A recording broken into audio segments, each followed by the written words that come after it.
نستعينه ونستغفره ونعوذ بالله من شرور أنفسنا ومن سيئات أعمالنا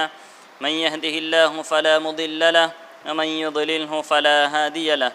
وأشهد أن لا إله إلا الله وحده لا شريك له وأشهد أن محمدا عبده ورسوله أما بعد فإن خير الحديث كتاب الله وخير الهدي هدي محمد صلى الله عليه وسلم وشر الأمور محدثاتها وكل محدثة بدعة وكل بدعة ضلالة وكل ضلالة في النار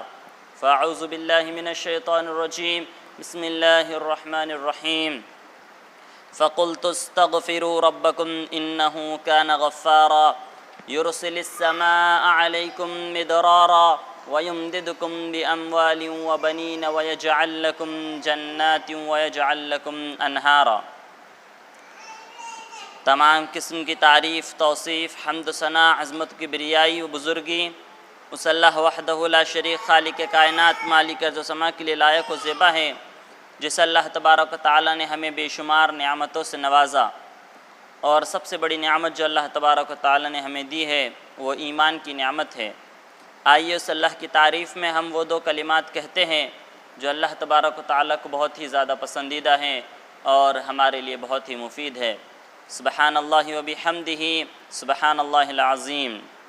اس کے بعد درود و سلام ہو تمام انبیاء کرام پر، خصوصاً ہمارے اور آپ کے آخر رسول جناب محمد الرسول اللہ صلی اللہ علیہ وسلم پر۔ اللہم صلی علی محمد وعلی آل محمد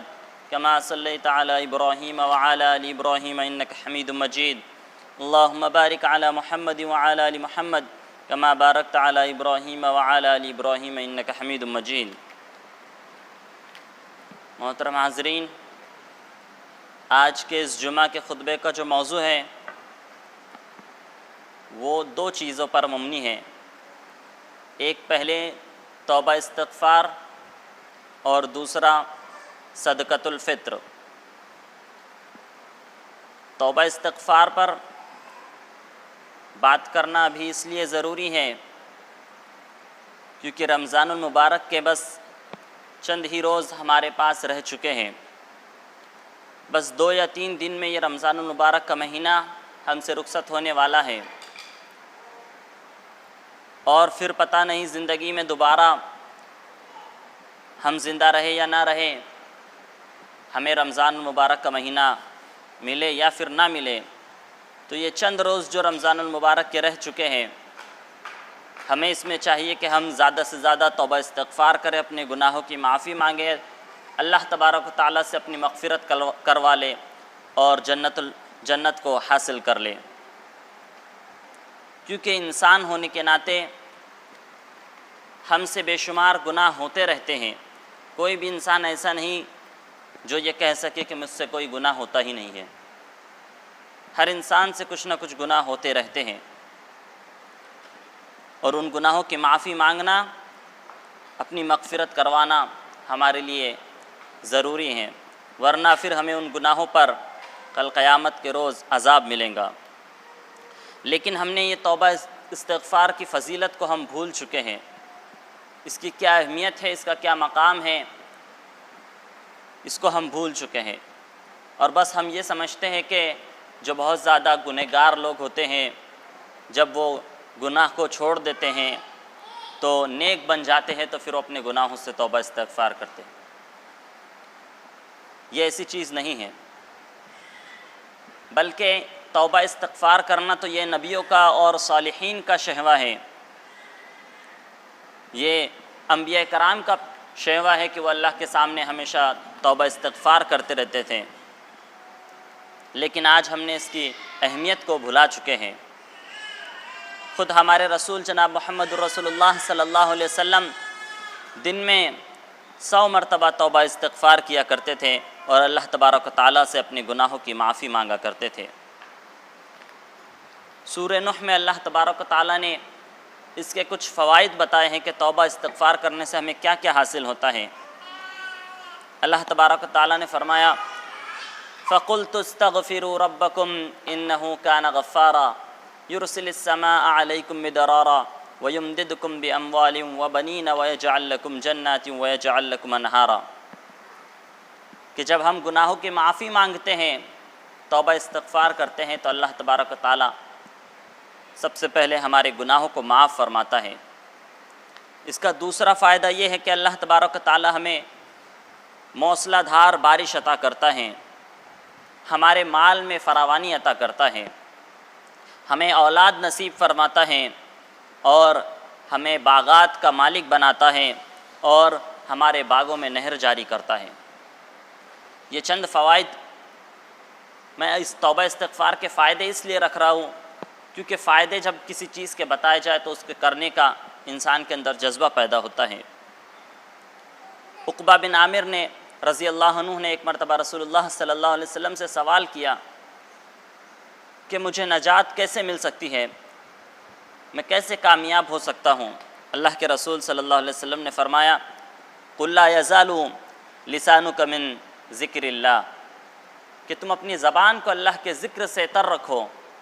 تمہیں دنیا میں بھی کامیابی ملیں گی اور آخرت میں بھی کامیابی ملیں گی۔ ہر انسان چاہتا ہے کہ وہ دنیا میں بھی چین سکون کی زندگی گزارے، کامیابی کے ساتھ اور سکون کے ساتھ اس دنیا میں رہے، اور آخرت میں بھی وہ کامیاب ہو جائے۔ تو اللہ کے رسول صلی اللہ علیہ وسلم کی اس بات کو ہمیں یاد رکھنا چاہیے کہ اللہ کے ذکر سے ہم اپنی زبان کو ہمیشہ تر رکھیں، اپنی زبان پہ ہمیشہ اللہ تعالیٰ کا ذکر رکھیں، تو ہم کامیابی حاصل کر سکتے ہیں۔ اسی طریقے سے اللہ تبارک و تعالیٰ توبہ استغفار کرنے کی وجہ سے ہماری کمزوریوں کو بھی ہماری طاقت بنا دیتا ہے، اور ہمیں وہاں سے رزق عطا کرتا ہے جہاں سے ہمارا گمان نہیں ہوگا، جہاں ہم سوچ نہیں سکتے، وہاں سے اللہ تبارک و تعالیٰ ہمیں رزق عطا کرتا ہے اور ہمارے رزق میں برکت عطا فرماتا ہے۔ اس کا ایک چھوٹا سا واقعہ آپ کے سامنے رکھنا چاہوں گا۔ ایک مرتبہ اللہ کے رسول صلی اللہ علیہ وسلم کے پاس ایک صحابی رسول آئے اور کہنے لگے کہ میرے بچے کو، میرے لڑکے کو دشمنوں نے پکڑ لیا ہے، اللہ کے رسول صلی اللہ علیہ وسلم کچھ کیجئے۔ اللہ کے رسول صلی اللہ علیہ وسلم نے کہا کہ تم توبہ استغفار کرو، اپنی گناہوں کی معافی مانگو۔ وہ اپنے گھر جاتے ہیں، دونوں میاں بیوی مل کر توبہ استغفار کرنے لگتے ہیں، اپنے گناہوں کی معافی مانگنے لگتے ہیں۔ اللہ تبارک و تعالیٰ کی فضیلت اور اس کی رحمت دیکھیے کہ اللہ تبارک و تعالیٰ نے جہاں ان کا لڑکا دشمنوں کے ہاتھوں گرفت میں تھا، اللہ تبارک و تعالیٰ نے اس کی زنجیروں کو توڑ دیا، اس کی زنجیریں کھل گئی اور بھاگنے کا اس کے لیے راستہ نکل گیا۔ جب اس نے بھاگنے کی وہاں سے کوشش کی تو بھاگتے وقت اس نے اپنے ساتھ میں وہاں کا ایک اونٹ لے لیا۔ اس اونٹنی پر جب وہ بیٹھا اور بھاگنے لگا تو اس اونٹنی کو دیکھتے ہوئے وہاں پر جتنے سارے اونٹ تھے وہ بھی اس کے پیچھے پیچھے بھاگنا شروع کر دیے۔ پھر جب وہ اپنے گھر پہنچتا ہے تو اس کے ساتھ کئی سارے اونٹ بھی وہاں پر موجود تھے۔ جب رسول اللہ صلی اللہ علیہ وسلم کو انہوں نے یہ معاملہ بتایا تو اللہ کے رسول صلی اللہ علیہ وسلم نے فرمایا کہ یہ تمہارے توبہ استغفار کرنے کی وجہ سے اللہ تبارک و تعالیٰ نے تمہیں ایسی جگہ سے رزق عطا کیا ہے جہاں سے تم گمان نہیں کر سکتے۔ یہ برکت ہے توبہ استغفار کرنے کی۔ آج ہم اپنے مال میں رزق میں برکت چاہتے ہیں، چین و سکون چاہتے ہیں، خوشحال زندگی چاہتے ہیں، تو ہمیں اپنے گناہوں سے معافی مانگنا چاہیے اور توبہ استغفار کرتے رہنا چاہیے۔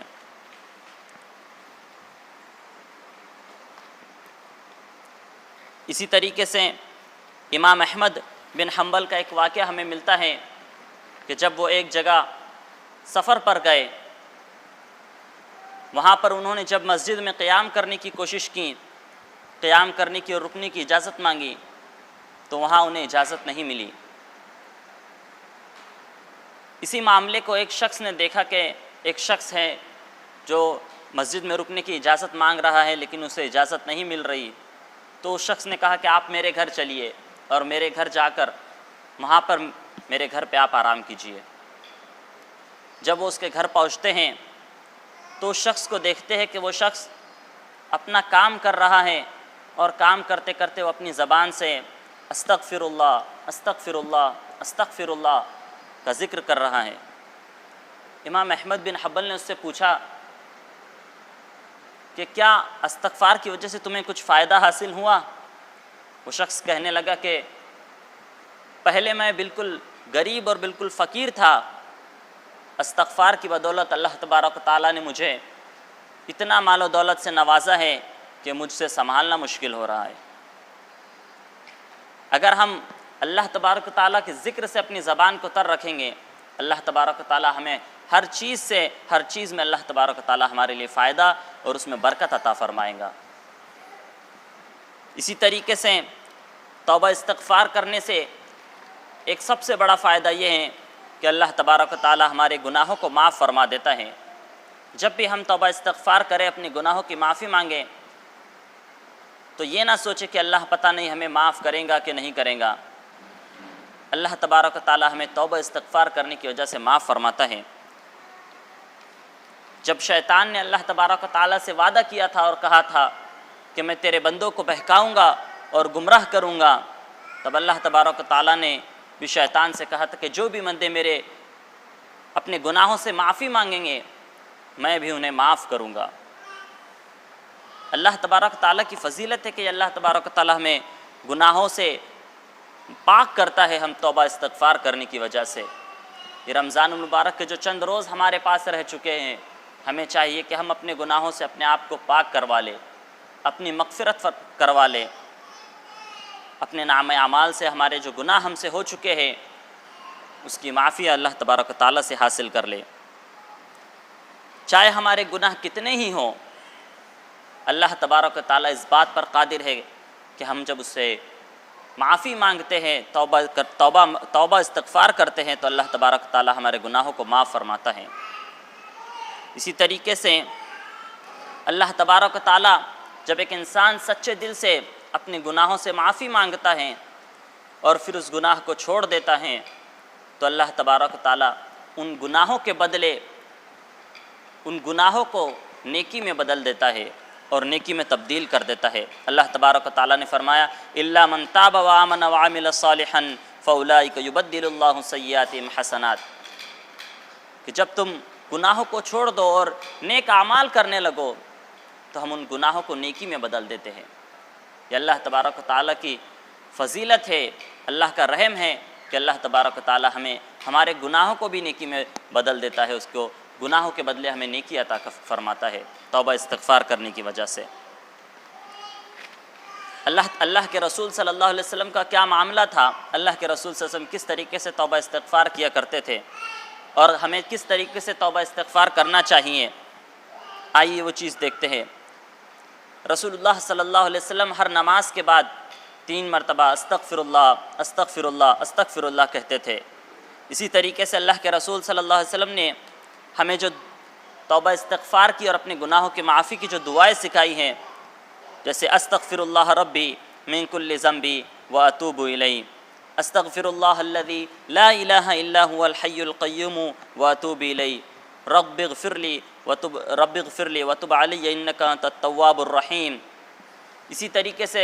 جو صبح شام کی دعا ہیں، اس میں ایک دعا ایسی ہے اللہم انت ربی لا الہ الا انت خلقتنی وانا عبدک وانا علی عہدک ووعدک ما استطعت اعوذ بک من شر ما صنعت ابوء لک بنعمتک علی وابوء بذنبی فاغفر لی فانہ لا یغفر الذنوب الا انت۔ یہ چھوٹی سی دعا کی فضیلت اتنی ہے کہ جب کوئی بندہ صبح کے وقت اس دعا کو پڑھتا ہے تو شام ہونے سے پہلے اگر اس کا انتقال ہوتا ہے تو اللہ تبارک و تعالیٰ اس کو جنت میں داخل فرماتا ہے، اور جو شخص شام کے وقت یہ دعا کو پڑھتا ہے اور صبح ہونے سے پہلے اگر اس کا انتقال ہو جاتا ہے تو اللہ تبارک و تعالیٰ اس شخص کو جنت میں جگہ عطا فرماتا ہے۔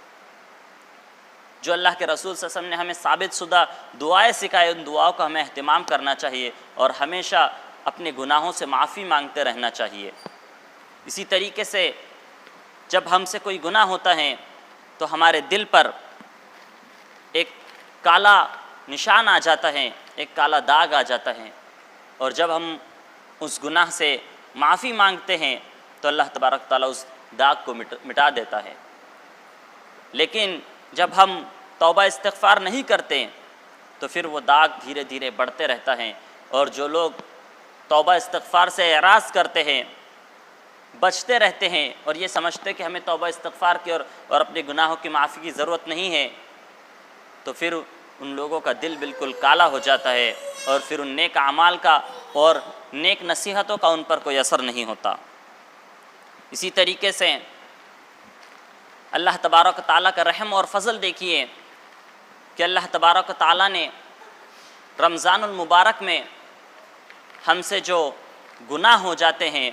جو چھوٹے موٹے ایسے گناہ جو ہمارے خیال میں بھی نہیں آتے، روزے کی حالت میں جو ہم سے چھوٹی موٹی لغزش ہو جاتی ہے، جو چھوٹے موٹے گناہ ہو جاتے ہیں، اللہ تبارک و تعالیٰ نے اس کے بدلے ہمارے لیے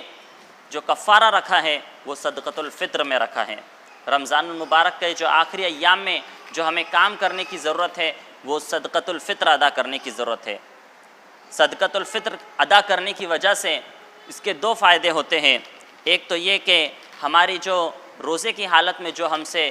لغزشیں ہو گئی ہیں، جو خطائیں ہو چکی ہیں، اللہ تبارک و تعالیٰ ان خطاؤں کو معاف فرماتا ہے۔ اور دوسرا فائدہ اس کا صدقۃ الفطر کا یہ ہوتا ہے کہ عید کے دن پھر کوئی ہمارا مسلمان بھائی بھوکا نہیں رہتا۔ عید کے دن ہمارے جو تہوار ہے اس میں وہ کوئی مسلمان بھائی ہمیں مانگتے نظر نہ آئے، ہمیں بھوکا نظر نہ آئے۔ یہ اس کا فائدہ ہے کہ ہر کوئی مسلمان عید کے دن کھانا کھا سکے، یہ صدقۃ الفطر کا فائدہ ہے۔ اسی طریقے سے صدقۃ الفطر جو ہمیں ادا کرنا ہے وہ بالکل رمضان المبارک کے آخری چند ایام میں ادا کرنا ہے۔ ایک دو دن جب باقی رہ جاتے تب ہم صدقۃ الفطر ادا کریں۔ ایسا نہیں کہ بس شروع رمضان میں ہم صدقۃ الفطر ادا کر دیں، وہ صدقۃ الفطر نہیں، بلکہ اللہ کے رسول صلی اللہ علیہ وسلم کا اس معاملے میں جو ہمیں طریقہ ملتا ہے وہ یہ کہ رسول اللہ صلی اللہ علیہ وسلم جب چاند دیکھ لیتے، رمضان کا چاند جب دیکھ لیتے، عید کا چاند جب دیکھ لیتے، تو اس کے بعد اللہ کے رسول صلی اللہ علیہ وسلم صدقۃ الفطر ادا کرتے تھے، اور یہ ہمیں عید کی نماز سے پہلے ادا کر دینا ہے۔ صدقۃ الفطر اللہ کے تعلق سے اللہ کے رسول صلی اللہ علیہ وسلم نے فرمایا کہ جس کسی نے اسے عید کی نماز سے پہلے ادا کیا تو اس نے صدقۃ الفطر ادا کیا، اور جس نے کسی نے اسے عید کی نماز کے بعد ادا کیا تو یہ اس نے بس عام صدقہ کیا، اس کو صدقۃ الفطر کا ثواب نہیں ملے گا۔ تو ہمیں صدقۃ الفطر عید کی نماز سے پہلے ادا کر دینا چاہیے۔ صدقۃ الفطر میں ہم کیا ادا کریں، کیا دیں؟ اس میں علماء کرام کا یہ کہنا ہے کہ جو چیزیں ہمارے معاشرے میں لوگ کھانا پسند کرتے ہیں، جو عام طور پر لوگ چیزیں کھاتے ہیں، اور جو چیزیں ہم گھر میں استعمال کرتے ہیں، جن کوالٹی کی ہم استعمال کرتے ہیں، اس کوالٹی کی چیزیں ہم صدقہ کریں۔ اگر مثال کے طور پہ ہم اپنے گھر میں 30 روپے کلو کے گھیو کھا رہے ہیں تو ہمیں اتنے ہی کوالٹی کے اتنے ہی روپے کے ہمیں دینا چاہیے۔ ایسا نہیں کہ ہم ہلکے اور سستے اس میں صدقہ کر دیں، اور اس میں ضروری نہیں کہ بس صدقۃ الفطر میں گھیو ہی دینا ہے یا کچھ چیز کو ہم مقرر کر کے اسی کو دینا ہے، بلکہ ہم اس میں کچھ بھی چیز دے سکتے ہیں جو ہم کھانا پسند کرتے ہیں، یا معاشرے میں جو لوگ کھانا پسند کرتے ہیں جن چیزوں کو، وہ چیز ہمیں صدقۃ الفطر میں ادا کرنا ہے۔ اور ہر فرد کے لحاظ سے جتنے فرد ہمارے گھر میں ہے، جتنے فرد ہمارے ماتحت ہے، ان کے حساب سے ہمیں 2.5 کلو اناج صدقہ کرنا ہے۔ ہر فرد کے لحاظ سے ہمیں 2.5 کلو صدقہ صدقۃ الفطر میں ادا کرنا ہے، اور اسی کوالٹی کا ہم ادا کریں جو جس کوالٹی کا ہم کھاتے ہیں۔ اسی طریقے سے صدقۃ الفطر ہم جب کسی کو دے رہے ہیں تو اس کو ہم ایسے نہ دے کہ جیسے اسے لگ رہا ہے کہ ہم اسے کوئی بھیک دے رہے ہیں یا اس پہ کوئی احسان کر رہے ہیں، نہیں، بلکہ ہم جب کسی کو صدقۃ الفطر ادا کریں تو بالکل اس کو اچھے انداز میں پیکنگ کر اور اس کو ایسا لگنا چاہیے کہ ہم اسے کچھ تحفہ دے رہے ہیں یا کوئی ہدیہ دے رہے ہیں۔ لیکن آج ہمارا معاملہ کیا ہوتا ہے کہ ہم ہلکے پھلکے گھیو دکان سے لے کر آتے ہیں اور کسی کو بھی اٹھا کر بس ایسے ہی دے دیتے، نہیں، بلکہ ہمیں کسی کو ہم صدقہ کر رہے ہیں تو اس کو ایسا بھی نہ لگے کہ ہم اس پہ کوئی احسان کر رہے ہیں یا پھر اسے کوئی بھیک دے رہے ہیں۔ صدقۃ الفطر جو ہمیں ادا کرنا ہے وہ کن لوگوں کو ادا کرنا چاہیے؟ بہت سے لوگوں کے اندر سوال ہوتا ہے کہ صدقۃ الفطر کیا وہی لوگ ادا کریں جو زکوٰۃ دینے کے مستحق ہیں، جو لوگ زکوٰۃ نکالتے ہیں، کیا وہ لوگ صدقۃ الفطر ادا کریں گے؟ نہیں، بلکہ اللہ کے رسول صلی اللہ علیہ وسلم نے فرمایا کہ ہر غلام مرد آزاد ہر کسی پہ صدقۃ الفطر کا ادا کرنا فرض ہے، ہر کسی کو صدقۃ الفطر ادا کرنا ہے، اس لیے کہ ایسا نہیں کہ رمضان المبارک میں صرف جو زکوٰۃ دینے والے لوگ ہیں ان سے ہی صرف روزوں کی حالت میں گناہ ہوئے ہوں گے یا ان سے ہی خطائے ہوئے ہوں گے، ان سے ہی صرف خطائے نہیں، ہر کسی سے کوئی صدقۃ الفطر ادا کرنا ہے اور اپنے گناہوں سے اپنے آپ کو پاک کرنا ہے، اور رمضان المبارک کے مہینے میں جو اس سے خطا اور جو گناہ ہو چکے ہیں اس کی پاکی کرنا ہے، اس کا کفارہ ادا کرنا ہے۔ تو صدقۃ الفطر ادا کرنا ہر کسی پر فرض ہے، صرف اس پر علماء کرام کہتے ہیں کہ اس پر فرض نہیں یا اس کو نہیں دینا ہے جس کے پاس ایک دن کا بھی کھانا میسر نہ ہو، اور جس کے پاس ایک دن کا بھی کھانا نہ ہو تو پھر وہ شخص صدقۃ الفطر لینے کا مستحق ہو گیا، اس پہ صدقۃ الفطر ادا کرنا ضروری نہیں۔ اسی طریقے سے ہمیں صدقۃ الفطر جو چاہیے کہ وہ مسکین لوگوں کو دیکھ کر دینا چاہیے، ایسے لوگ جو مستحق ہے اس کے، جو صدقۃ الفطر کے مستحق ہے انہیں دینا چاہیے، جو ایسے لوگ نہیں کہ جو بس لوگوں سے سوال کرتے رہتے ہیں، بلکہ ان لوگوں کو دینا چاہیے جو حقیقت میں اس کے مستحق ہے لیکن وہ لوگوں سے سوال کرنے سے بچتے ہیں، بار بار لوگوں سے مانگتے نہیں رہتے، بلکہ وہ خود مستحق ہے لیکن لوگوں سے مانگتے نہیں رہتے۔ ایسے لوگ جو مسکین لوگ ہوتے ہیں انہیں ہمیں صدقۃ الفطر ادا کرنا چاہیے۔ لیکن افسوس کی بات ہے کہ آج اتنی بڑی امت ہونے کے باوجود بھی ہمارا صدقۃ الفطر حقیقت میں صحیح معنوں میں نکل نہیں پا رہا ہے اور صحیح معنوں میں لوگوں تک پہنچ نہیں پا رہا ہے۔ یہی وجہ ہے کہ عید کے دن بھی آج ہمیں بہت سے ایسے مسلمان نظر آئیں گے جو مانگتے ہوئے نظر آتے ہیں اور جو پھر لوگوں سے سوال کرتے ہوئے نظر آتے ہیں۔ اتنی بڑی امت ہونے کے باوجود بھی یہ چیز کی کمی آج ہمارے اندر موجود ہے۔ اسی طریقے سے جو صدقۃ الفطر ہے یہ ہمارے زکوٰۃ سے الگ ہے، ایسا نہیں کوئی سمجھے کہ جو میرے زکوٰۃ کا پیسہ ہے وہی میں صدقۃ الفطر میں ادا کر دوں۔ زکوٰۃ ایک الگ چیز ہے اور صدقۃ الفطر جو ہمیں ادا کرنا ہے وہ ایک الگ چیز ہے، یہ دونوں الگ الگ چیزیں ہیں اور دونوں ہم کو ادا کرنا ضروری ہے۔ یہ چند باتیں جو میں نے مختصر طور پہ آپ کے سامنے رکھنے کی کوشش کریں۔ اللہ تبارک و تعالیٰ سے دعا ہے کہ الہ العالمین ہم گنہگار ہیں، ہم خطا کار ہیں، ہمارے گناہوں کو معاف فرما، ہماری جو خطائیں ہو چکی ہیں الہ العالمین ہمارے نام اعمال سے ان خطاؤں کو معاف فرما دے، ہمیں جو بیمار ہیں انہیں شفائے کاملہ عاجلہ عطا فرما دے، جو مصیبت زدہ ہیں انہیں ان کی مصیبتوں کو دور فرما دے، جن پہ ظلم ستم و زیادتی ہو رہی ہے الہ العالمین ان کے ظلم سے تو انہیں نجات عطا فرما دے، تو ان کا مددگار، ان کا کارساز اور ان کے لیے کافی ہو جا۔ جو بے روزگار ہیں انہیں روزی کا ذریعہ عطا فرما، اور جو مالدار ہیں ان کے مال کی تو حفاظت فرما۔ جب تک ہمیں زندہ رکھنا ایمان ہی پر ہمیں زندہ رکھنا، اور جب ہمارا خاتمہ ہو تو ایمان ہی پر ہمارا خاتمہ ہو۔ اس حال میں اس دنیا سے تو ہمیں اٹھانا کہ تو ہم سے راضی ہو چکا ہو، خوش ہو چکا ہو، اور ہمارے نام اعمال سے ہمارے تمام گناہ خطا اور معصیت کو معاف فرما چکا ہو۔ آمین وآخر دعوانا ان الحمد للہ رب العالمین۔